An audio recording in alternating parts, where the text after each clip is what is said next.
Now, effective communication with Phil Zeller, CEO, Dale Carnegie, Southwest Michigan. So there I was having coffee this past week with a very fine person. This gentleman asked me out to have coffee with him. He's a business owner, and he wanted to talk about business. He wanted to talk about life. He wanted to get some different perspectives on things. And I'm always excited to sit down with somebody who's willing to explore and see new concepts, new thought processes, and challenge their own thinking to grow.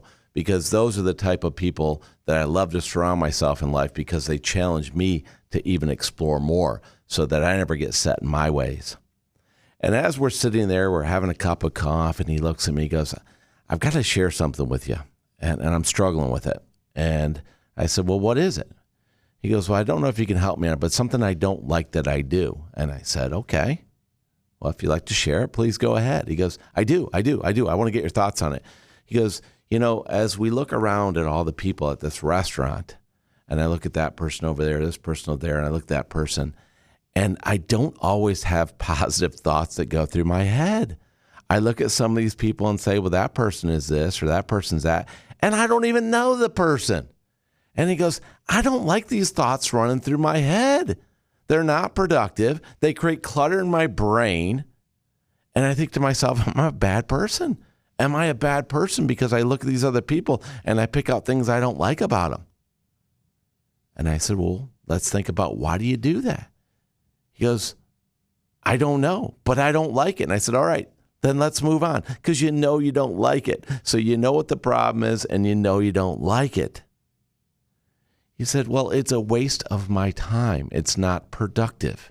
It's not productive to think negative thoughts about people I don't even know. I don't even have a relationship with them. I don't even do any business with them. I don't know why I would allow myself to think this way, and I don't like it. And I said, good. What needs to change? He goes, well, that's what I need to figure out, because I don't know how to change it. So if you find yourself in this situation, and you look around a crowded room or look around at other people and you don't think positive thoughts about them, you need to ask yourself why. What is it? What did they do to you? Well, you don't even know them. So what could have they done to you? Well, they remind you of something that happened to you in your life. Okay. Or if somebody judged you on something that happened in their life and they judged you in a negative way and they didn't know you, how would you feel? You wouldn't like that. You wouldn't like it. So what we need to do is we need to stop. Just like what he was asking. Well, how do I do that? How do I stop?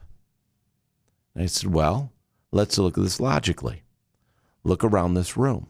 And when you see each of these different people, do you realize that every person in this room is our superior in some form or some fashion?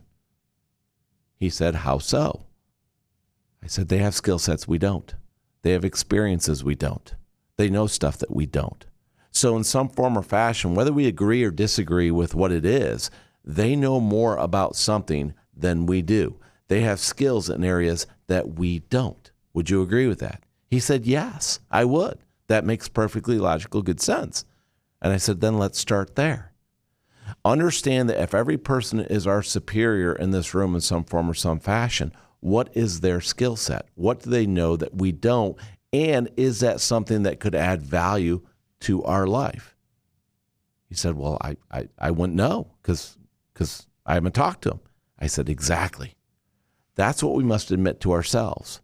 We can't make assumptions about other people because we don't know. We don't even know what they're better at. So what we have to do is ask ourselves when we walk in a group of people, rather than thinking a negative thought, ask yourself that question. What do they know that I don't know? And what is the value of that to me? And could I use that to make my life better? And could it have an effect or an influence on me that would change the way I think and maybe open up my life for better thoughts and a better purpose? So as we had this discussion, he goes, wow, that's really interesting, Phil. So I have to shift this thinking. He goes, so what do you recommend I do from there? And I go, well, once you've understood this thinking is that they know things you don't, then become curious. Become curious. Understand that this is going to be cool because I'm going to learn something today. And be willing to have the confidence to grow. Be willing to go ask somebody, say, hey, I notice you're doing this.